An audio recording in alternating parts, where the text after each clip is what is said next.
শুরু হলো বাঙালির অন্যতম প্রাণের মেলা ও মোর একুশে বই মেলা। বিকেল উদ্বোধনের পরপরই বাংলা একাডেমি ও সোহরাওয়ার্দী উদ্যান প্রাঙ্গণের মেলায় ভিড় জমান লেখক পাঠকরা। ছাত্র জনতার গণঅভ্যুত্থানে দেশের রাজনৈতিক পট পরিবর্তনের 6 মাসের মধ্যে দ্বার খুলল এই বইমেলার। এবার প্রকাশনা প্রতিষ্ঠান বেড়েছে শতাধিক, বেড়েছে আয়তনও। সেই সঙ্গে মেলার রং, প্রতিবাদার দৃশ্যপটেও এসেছে পরিবর্তন। আর গণ আন্দোলনের স্মৃতির স্মরণে থাকছে জুলাই চত্বর। আঞ্জাম খালেকের আরেকটি প্রতিবেদনে বিস্তারিত। প্রধান উপদেষ্টা ডক্টর মোহাম্মদ ইউনূসের উদ্বোধনের পরপরই জমে উঠতে শুরু করে বাঙালির প্রাণের মেলা একুশে বইমেলা। শনিবার সন্ধ্যা গড়ানোর আগেই জমে লেখক পাঠকের ভিড়। তবে এখনও শেষ হয়নি অধিকাংশ স্টলের কাজ।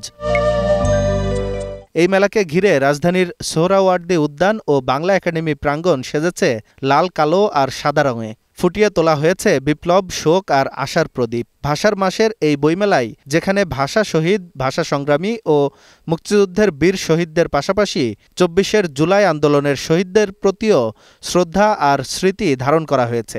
পুটিং করছে, গস্তাছে, গসার পরে এটা একটা রং মারবো, পরে ফিনিশিং দিয়ে দিব। আজ আর কালকের মধ্যে হয়ে যাবে। প্রথম দিন মেলায় স্টলগুলোর কাঠামো দাঁড়িয়ে গেলেও চলছিল রং আর বইয়ের সেলফ তৈরি। ভেসে আসে হাতুড়ি, পেরেকের ঠুকঠুক শব্দ। প্রকাশকরা বলছেন, একদিকে বই ছাপানোর ব্যস্ততা, অন্যদিকে মেলার মাঠে স্টল গোছানোর কাজ। সব মিলিয়ে দম ফেলার ফুরসত নেই তাদের। এবারের মেলা বিগত 15 বছর যে স্বৈর শাসকের যে মেলাটা ছিল তার চেয়ে একটা ডিলাইটফুল, একটা সুন্দর মেলা হবে।